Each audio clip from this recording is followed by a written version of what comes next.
మొత్తం ఆయన గెలిపించుకుంటాడు, 6 గ్యారెంటీలు ఏం లేవు, ఫెయిల్ అయినాయి, ఒకటే బుక్ లో ప్రతి ఒక్కరి పేరు రాస్తా అంటున్నాడు. జీవన్ రెడ్డి అనేటోడు ఒక్క సీటు గెలుస్తాడు హైయెస్ట్. అది కూడా ఇద్దరు కాంగ్రెస్ వాళ్ళు వీకులాడితే వాడు ఒక దగ్గర ఎన్నో గెలుస్తారు. బీజేపీ వాళ్ళు గెలిస్తే 3-4 గెలుస్తారు. 30 సీట్లు మేము గెలుస్తాం, మనం బలపరిచిన పార్టీ అభ్యర్థులే గెలుస్తారు. ఇక్కడ ఆర్మూర్లో నిజామాబాద్ జిల్లాలోనే అత్యధిక సీట్లు ఆర్మూర్ నుంచి గెలుస్తున్నాం. అంటే న్యాయబద్ధంగా గెలుస్తారా లేకపోతే ఇంకేదైనా? మహిళలు ఎంతమంది ఉన్నారు ఒకసారి అడుగుర్రి, నా గురించి అడిగితే అధికార పార్టీ ఆల్రెడీ నేను వచ్చి మాట్లాడిపోయినా, మళ్ళీ ఒకసారి నమస్తే పెట్టిపోదామని వచ్చిన ఇక్కడ. ఓకే, సో ఫైనల్ గా అంటే మీరు అధికారంలో నా ప్రభుత్వం ఉంది, మా అన్న ముఖ్యమంత్రి ఉన్నాడు, నా ప్రభుత్వం ఉంది, రుబాబుగా చెప్తున్నా, మా వాళ్ళ అక్క జిల్లలకి ఇల్లు కావాలన్నా నేను ఇస్తా, రేషన్ కార్డులు కావాలన్నా నేను ఇస్తా.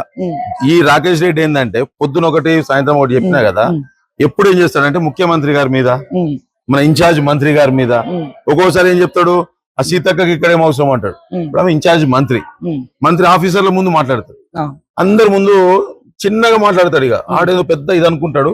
నిన్న మొన్న అయితే మా అభ్యర్థులు ఎవరైతే ఇప్పుడు సభ పోటీ చేస్తున్నాయి ఈయన మీద మాట్లాడతాడు, వాడు దొంగ అంటాడు, వాడు కబ్జాలు చేసిండు అంటాడు. ఇంకా నిన్నైతే ఒక దగ్గరనైతే వాని నాలుకని కట్ చేసేస్తా అంటుండు, వాడిని పొడి చౌరస్తాలు చంపేస్తా అంటుండు. అవులాగాడైండో ఏమైండో అర్థమైతలే. మొన్న సర్పంచ్ ఎలక్షన్ లో 86 గ్రామాలు ఉన్నాయి మా ఆరుమూర్లో. 86లో నేను 60 గెలిచిన కాంగ్రెస్ పార్టీ, రాకేష్ రెడ్డి బీజేపీ 12 గెలిచింది. అంతకుముందు జీవన్ రెడ్డి టీఆర్ఎస్ 7 గెలిచింది. అది వాళ్ళ పరిస్థితి. ఇక ఇది అయిపోయినాక జీవన్ రెడ్డి మీ దగ్గరికి పంపిస్తే హైదరాబాద్ కి, మీరు అక్కడనే వాని సంగతి ఏందో చూసుకోర్రి.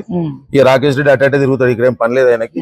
అన్ని విధాలుగా కాంగ్రెస్ ప్రభుత్వం టీఆర్ఎస్ ఉన్నప్పుడు కబ్జాలు బాగా వినబడ్డాయి, ఇప్పుడు కాంగ్రెస్ వచ్చినా కూడా కబ్జాలు వినబడుతున్నాయి. ఇప్పుడు 13 ఎకరాలు రాకేష్ రెడ్డి కబ్జా పెట్టినని వినబడుతుంది. అండ్ ఇప్పుడు మీరు అన్నట్టు ఈయన కబ్జా పెట్టారని మీరు చెప్తున్నారు. అంటే ఎవరు వచ్చినా బతుకులు మారతలేవా? కబ్జాలు భూములు మహిళల ఒపీనియన్ తీసుకోండి. కబ్జాలు ఇగో ఏదైతే కాంగ్రెస్ వచ్చినాక వీళ్ళందరి బతుకులు మారినాయి లేదమ్మా, సంతోషంగా ఉన్నారు కదమ్మా, సంతోషంగా ఉన్నారు. రేషన్ కార్డు ముఖ్యంగా, దాంతో వాళ్ళకి ఆరోగ్యశ్రీ వస్తుంది. దవాఖానా పోతే వాళ్ళకి గరీబోళ్ళు పాపం 10 లక్షల రూపాయల ఆరోగ్యశ్రీ ఉంది, ఆ పని జరుగుతుంది. ఇవన్నీ జరగాలంటే కాంగ్రెస్ ఉంటేనే జరుగుతుంది అనేది అందరు కూడా ఫైనల్ అయిపోయారు. 100% పెద్ద మెజారిటీతో ఆర్మూర్లో గెలుస్తున్నాం. Thank you so much.